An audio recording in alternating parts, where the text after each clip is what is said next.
ஸல்லல்லாஹு அலைஹி வஸல்லம் அவர்கள் தங்களுடைய 20வது வயதிலே ஒரு தடவை ஒரு சபையில் உட்கார்ந்துருந்தாங்க. அதில் சித்திகுல் அக்பர் அவர்கள் 3 வயது குறையுடைய சித்திகுல் அக்பர் அந்த சபையில் உட்கார்ந்துருந்தாங்க. அந்த சபையிலே ஒருவர் வந்து சொன்னார், முன் வேதங்களை கற்ற ஒரு அறிஞர் வந்து சொன்னார், ஒரு காலம் வரும், இவர்கள்தான் உலகத்தின் சிறந்த நபியாய் நிறைவான நபியாய் இந்த உலகத்தில் இருப்பார்கள், நீங்கள் அவருடைய பிரதான மந்திரியாக இருப்பீர்கள்னு சொன்னாங்க. கிட்டத்தட்ட 20 வருஷத்திற்கு முன்னாலேயே ஸல்லல்லாஹு அலைஹி வஸல்லம் நுபுவத்தை பற்றி உண்டான ஒரு சோபனம் சொல்லப்பட்டு அதை எதிர்பார்த்து காத்திருந்தார்கள் சித்திகுல் அக்பர் அவர்கள்.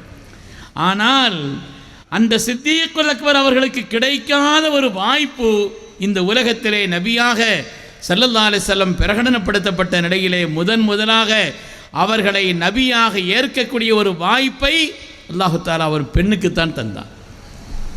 சாதாரணமான ஒரு செய்தி அல்ல இது. பெண்களிடத்தில் ஏற்படக்கூடிய மாற்றம் என்பது சமூகத்தை மாற்றும். அவர்களிடத்தில் தான் முதலாக மாற்றம் ஏற்பட வேண்டும். அதை கொண்டுதான் சமூகத்தினுடைய பெரும் மாற்றங்கள் உண்டாகும் என்பதைத்தான் அது சுட்டி காட்டுகிறது என்று பெருமக்கள் சொல்வார்.